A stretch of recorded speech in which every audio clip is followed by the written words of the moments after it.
How's it going, everybody? I am in a really good spot. How's it going, everybody? So, we're ready for drywall. I have the place cleaned out. I have my utility room put together. We put Luan on this. I didn't do this, but that wasn't even supposed to go in, but we had it in the stack of sheets I had, and I was like, well, I'm gonna have to get rid of it anyway, so I'll probably do this wall at some point, but at least we got this one done. That had Roxel, so we'll be using this beadboard on, I don't know, I am still in the air about it, but at the very least, we'll use it in here once I build this hallway out. So I stacked up and I got these really sturdy, nice and proud. I just cut a pallet in half and posted them up. I used my laser level to make sure that they were, perfectly level. Actually, I made them a little proud. Not a lot, probably an eighth of an inch proud, but it's a lot of weight there. You don't want that to fall. Everything's screwed down, screwed into the wall. Perfect.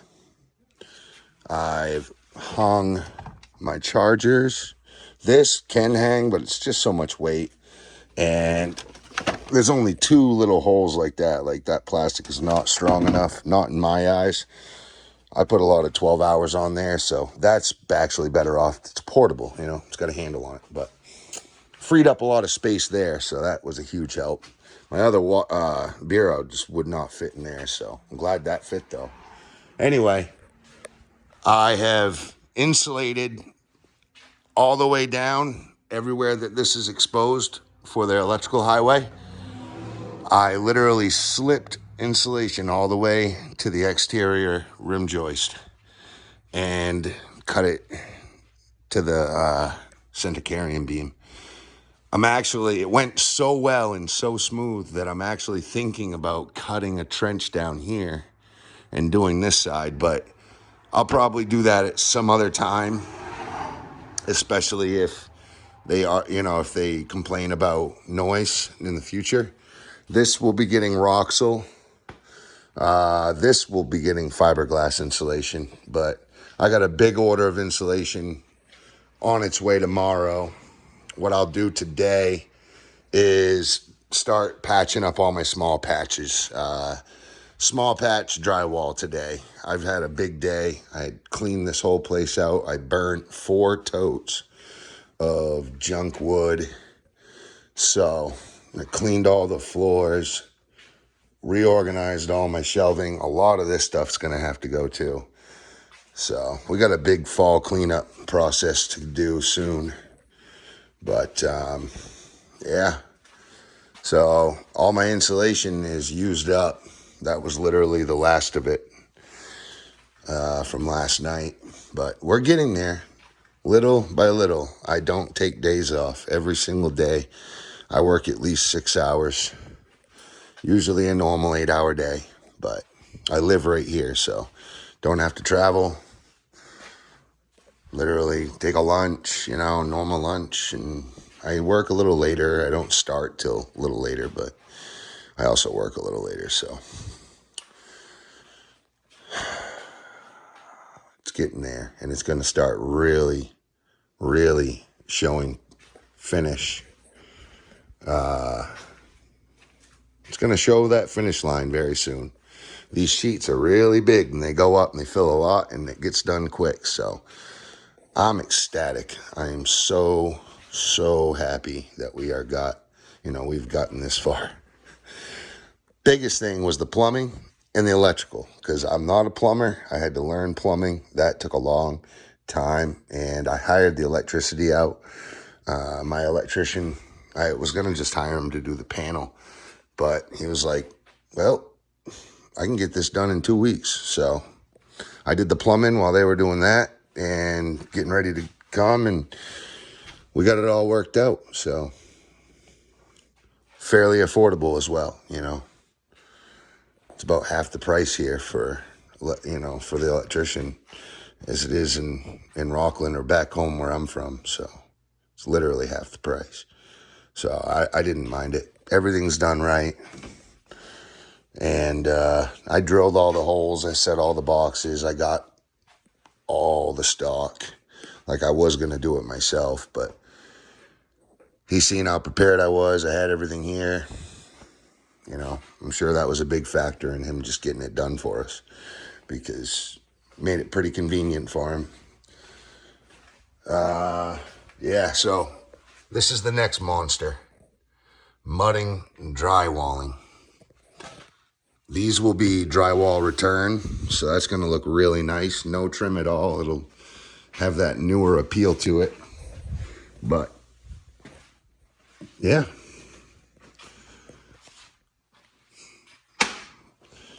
I cut these corners.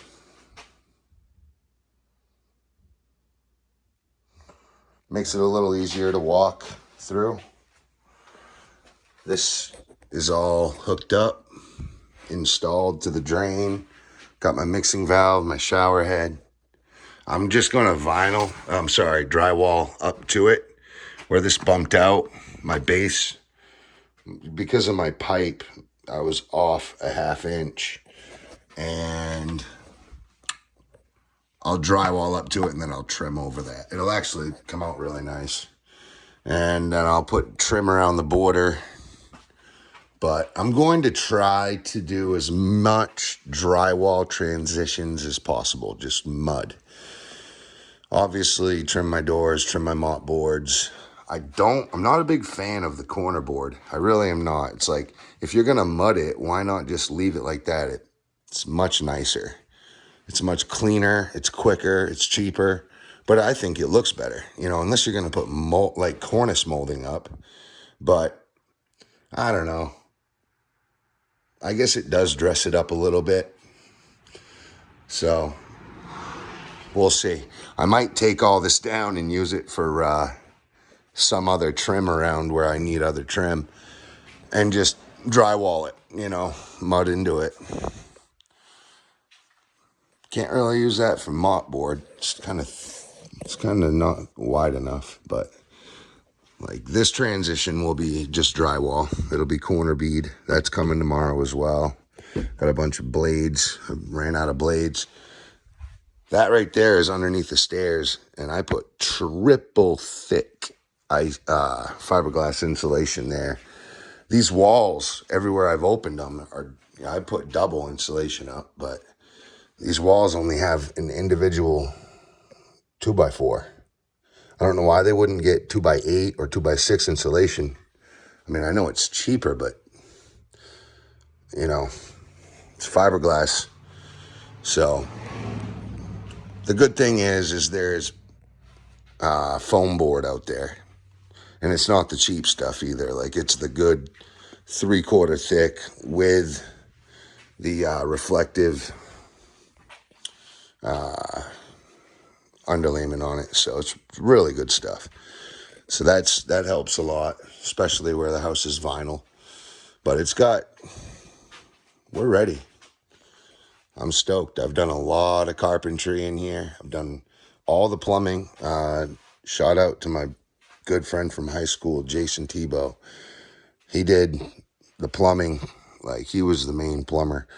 But huge help. He drove all the way here, 3-hour drive, 3.5-hour drive where he's from.